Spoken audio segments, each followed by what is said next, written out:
Merci, Julia. Merci à Hélène Laverdière et à M. Ekin d'avoir co-présidé cette rencontre.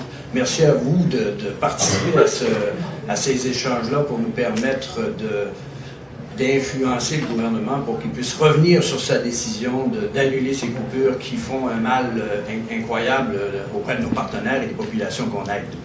La COSI représente 65 organisations de coopération et de solidarité internationale au Québec.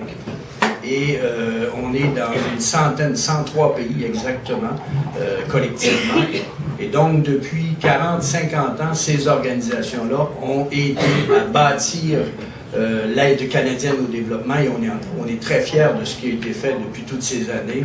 Et on trouve ça dommage qu'actuellement, ces coupures-là puissent nous nuire et, je dirais, ralentir l'action qu'on fait, particulièrement en Haïti. On parle d'Haïti parce que, comme le disait Julia, plus de 50% des membres de l'ACOSI ont une intervention, une action en Haïti. Alors pour nous, c'est une solidarité importante. Et je dirais les dernières déclarations du ministre Fantino sur un gel, toute l'incertitude que ça a donné, je pense que nos partenaires nous ont contactés pour demander qu'est-ce qui se passe avec le Canada, ce pays qui a fait dont la réputation s'est faite au fil des ans, une réputation de pays donateur charitable et qui a à cœur le respect des droits humains. On est en train de nous dire qu'on ne reconnaît plus tout à fait le Canada qu'on a connu depuis toutes ces années-là. Alors, vous donner quelques exemples, je pourrais vous en donner des dizaines d'exemples de nos organisations qui interviennent en Haïti. Je vais en donner quelques exemples seulement.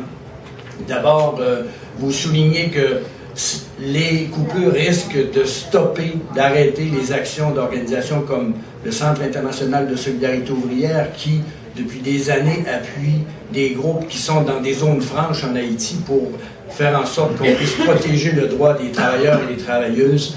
C'est aussi une action qui est importante à mener. Il y a également Avocats sans frontières, qui est un de nos membres aussi, qui intervient en Haïti et qui a, suite à la catastrophe, aidé des milliers d'Haïtiens et d'Haïtiennes à obtenir des certificats de décès pour pouvoir ensuite faire la suite pour les familles, tout ça, et a aidé beaucoup la préservation et la reconnaissance des droits, particulièrement des droits des femmes dans les camps partout en Haïti. Vous savez qu'il y a eu plus de 2 millions de personnes qui ont été dans des camps. Donc ça aussi, c'est un exemple important. Je pourrais aussi vous mentionner la Fondation Paul Gérin-Lajoie qui a appuyé une 60aine d'écoles dans l'Artibonite. Et c'est un projet auquel j'y crois personnellement puisque j'ai travaillé en Haïti pendant 4 ans. Donc j'ai vu ces organisations-là évoluer, j'ai vu le travail qu'ils ont fait. Je pourrais vous parler aussi du CECI, du Centre d'éducation et de coopération internationale, qui est en Haïti depuis 1971. Il y a 160 Haïtiens et Haïtiennes qui sont employés par le CECI et le travail incroyable qu'ils ont fait pendant la catastrophe, suite à la catastrophe qu'on a connue en 2010.